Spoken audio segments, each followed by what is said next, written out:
You know, there's a lot of things that are coming across my desk. One thing being...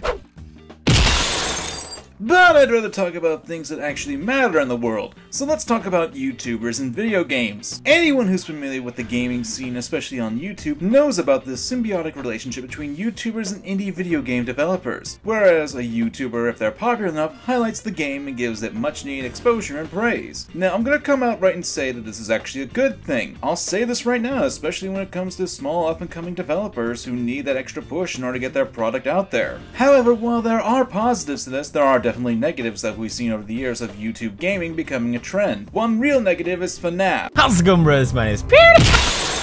Now, before the little kids in the comments and Boonslayer decided to give me comments about that, let me say that I used to enjoy the FNAF series. Mostly at FNAF 1, then I got bored at 2, and then beyond then... Boo! You stink!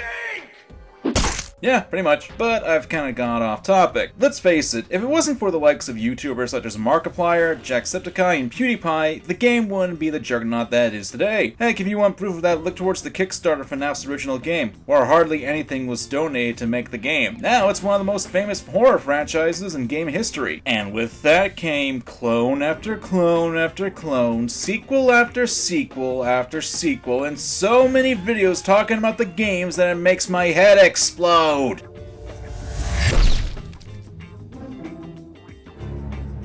But that's not the point I'm getting at. The point of my video is to talk about a recent debacle that's happened with another popular game, The Escapist 2. Now, I learned about this from Proto Mario and went to seek out the actual article on it. It's from Kotaku by Nathan Grayson.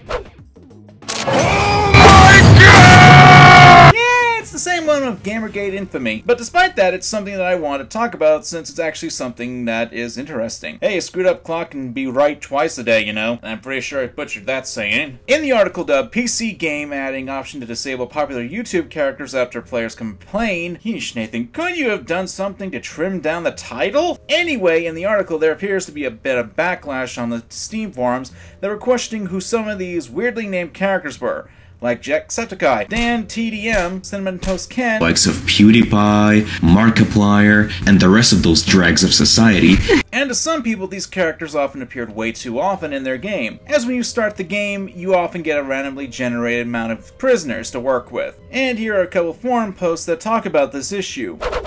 One in particular is a little eyebrow-raising, and I quote, "I think it's pretty disgusting to give out free copies of the game to influential YouTube personalities, then include them in your game to be sure they give nothing but positive feedback. As you can imagine, there's some talk about how including these characters in the game is nothing more than a gimmick to sell the game and get YouTubers interested in playing said game in order to promote the game." In fact, these days, it seems like there's this weird you scratch my back, I scratch yours relationship going on between game developers and the YouTube Let's Play community, and getting as much free marketing as possible. Of course, Team 17, the developers of the Escapist series, have already put YouTubers in their games before the sequel, as in the case of Jim Sterling being a warden in the first game. Granted, it's understandable that Team 17 would want to capitalize on the popularity of YouTubers and streamers, since it was because of them that the first game was well received. Other games like Subnautica have done things such as the Markiplier bobblehead doll in the game as an Easter egg that you can acquire after some work. Now, this does bring up the question that I want to pose to you guys, the viewers, about this. Should YouTubers be in actual games? My opinion on the matter is that as long as it's something akin to like an Easter egg or something that doesn't detract from the game, kind of like what Team 17 is doing for the Escapists 2, making YouTubers and streamers being optional, I don't see a problem with that. I also don't see a problem with there being games that have YouTubers as the main focus of it. One example would have to be the Angry Video Game Nerd's 2 games that focus him as the main character. You're playing the game as him and it's still a fun game. Yeah, thanks. You're a fucking genius. Now leave me alone. Back to my first point, it's fine, it's giving the player a choice and isn't distracting for those who are fans of these popular YouTubers. Making references is perfectly fine. I should also mention that if the references are the main focus of the game, such as all the fan games that are made for these people, is alright as well. They're made for the intention to show support and admiration for the people who they are based on. The only time I think it's a detriment to the game is if it's not the main focus of the game and isn't just a reference. Like say for example if you have a character who's basically a YouTuber, but personally while I do occasionally watch Jacksepticeye, I would go insane if I heard this if I was in a cell all the time.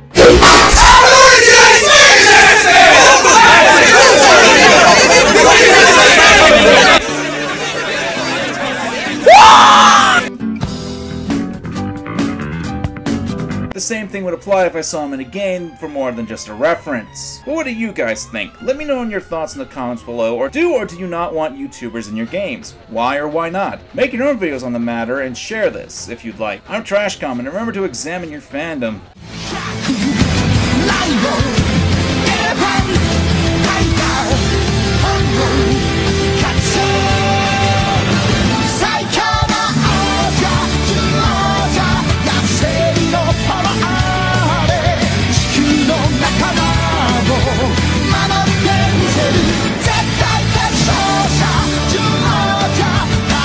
Yo, yo, yo.